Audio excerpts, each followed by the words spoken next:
mindfulness and being present in the moment. Doesn't that sound lovely? If you're watching this, you're probably like me and clicked on this video because you are overstressed. You're thinking all about what has to happen in the future. You're worried about what's happened in the past. You're worried about the decisions you have to make in the present, where those decisions will take you. You don't really have time to just sit, be still, and be present in the moment sometimes, right? And if we do have a bit of time, what do we usually do? Kind of fill it with other things because we feel like we need to go, go, go. That's just the type of people that we are. And I'm guessing that because you clicked on this video and you wanted to learn about mindfulness. Well, if that sounds like you, I want you to stay tuned because this is going to be a very quick video. Share it with other people so that we can spread mindfulness to the world. But mindfulness is basically the practice of being able to live in the moment so that you can be happy again, so that you can find joy and freedom and live life in the present. Enjoy your family, enjoy your friends, enjoy what you're doing right now.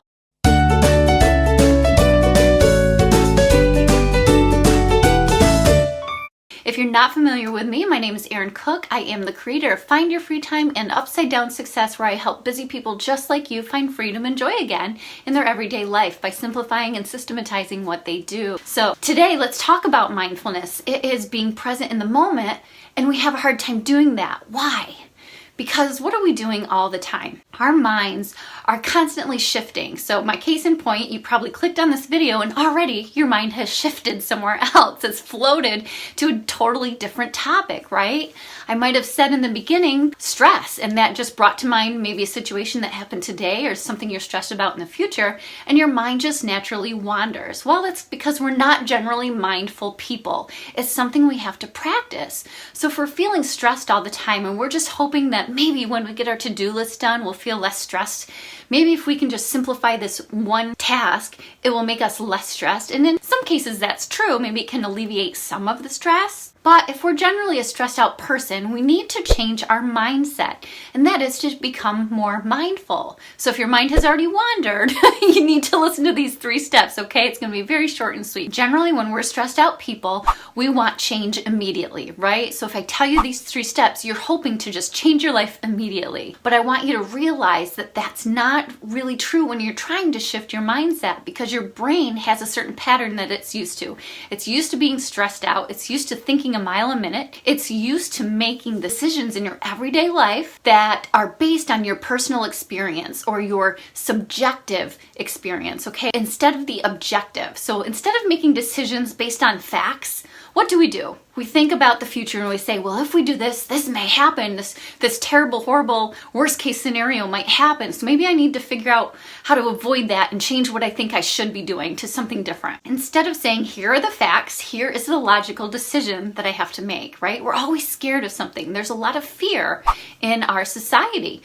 Fear of failing, fear of repeating something, a mistake that has happened in the past. We're fearful of things. So we need to shift our mindset into being able to make decisions based on objectivity instead of subjectivity. And that's what being mindful or being in the present moment allows you to do. So here's the first thing. You have to realize that you can't do it all at once and take just a few minutes a day to start this practice, okay? So I suggest I started out with 3 minutes a day, just 3. Don't tell me you don't have 3 minutes, because I got 3 jobs and 4 kids, all right? And, I'm busy, but I take 3 minutes because this is so important in my life. So 3 minutes a day I want you to start with. That's step number 1, is just dedicating that time because you are worth it, okay? You're worth 3 minutes a day to get your life to be de-stressed, to enjoy it again. So 3 minutes, that's the first step. The second step is where the actual practice of mindfulness comes in. Now, mindfulness, all it is being present in the moment, and it means that you're focusing your thoughts. So like I mentioned before, you turn this on, and maybe it's happened again, your mind has wandered. But when we focus our thoughts, we can start to see the facts instead of basing our decisions on our feelings or our stress, right, that we talked about before. So here's what I recommend doing. Simple tasks during that first 3 minutes, such as breathing. It's so cliche, but it's the easiest one to explain. Focusing on your breathing, thinking about nothing else but breathing. So try it right now. I want you to inhale for 5 seconds through your nose. Okay, and when you do that, I want you to actually feel the air going into your lungs. See if you can feel it filling up your lungs. and going up into your shoulders and letting it flow there, all right? That's gonna train your brain to just focus on breathing. It's 5 seconds, you can do that. And then exhale between 5 and 10 seconds, very slowly through your mouth. I want you to focus on feeling it. The senses are engaged, and that's what helps keep your concentration. So feel that physically exhale, that air going out of your lungs. And that is just a simple exercise you can do, right? So it's all about engaging our senses and being more self-aware, aware of our environment, instead of letting our mind wander onto different topics that we shouldn't be focusing on, okay? So that's why people, when they talk about relaxation techniques, they're talking about breathing and focusing their attention, because this is going to help you de-stress. And that's so important to people like us, right? I could always use some de-stressing. A nice spa massage would be great too. But so that's the second thing, is just take a task that you can focus on. If you're outside going for a walk, this is what I do a lot of the times with the kids. We sit down, there's a little park where we live, and we sit down on the grass and we say, okay, what do you guys hear? And they name as many sounds as they can hear. In nature, you know, there's the wind, there's the birds, maybe they can hear cars down the street. But being aware of your senses focuses you and relaxes you, so your mind is not stressing about all that other stuff that we tend to think about. Does that make sense? Any task where you're engaging your senses, if you're eating and you dedicate those 3 minutes of practicing mindfulness and you say, I'm going to do it at dinner tonight because for whatever reason, you don't have any other time. So go ahead when you're eating, taste the food, smell the food, and chew slowly. Like, I know it sounds so stupid, but engaging your senses, that is the whole mindset shift into mindfulness.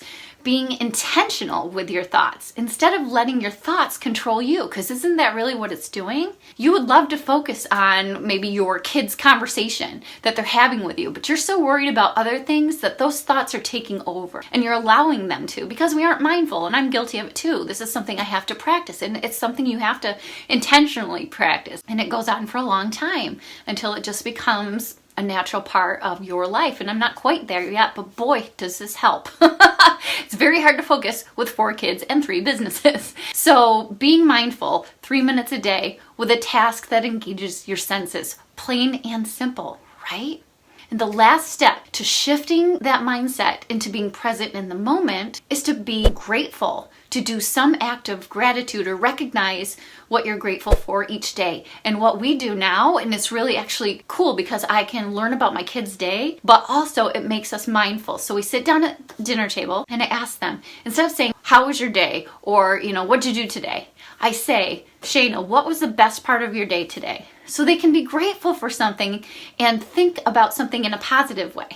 She's not necessarily a fan of school, but she can think of something great that happened today. Maybe she got an A on a paper. Maybe her and her friend had some fun time outside. That was the best part of her day. Or maybe she saw an old friend, after school during a basketball game. So it gets them thinking, and you as well, focusing on the positive things. And that way it's intentional and your mind is not wandering. So dedicate 3 minutes a day to doing a task that is sensory oriented, where you're actually engaging your senses and thinking about your senses, and then be grateful. Name 3 things during your day that went right, and that's going to help shift your mindset over time. So if you want to learn more about how to do this, go ahead to findyourfreetime.com. That's going to be my introductory course for you being able to simplify your schedule and allow yourself more free time in your day. I named it that, Find Your Free Time, because it allows you to find 1 to 2 hours of free time, because we waste a lot of time. So head to findyourfreetime.com. That's going to be the start to this. But then go ahead and start being more mindful. If you want to stick around and follow us here on this page, I would love it if you could do that. But until next time, go to findyourfreetime.com and I will see you on the other side. God bless and have a great night.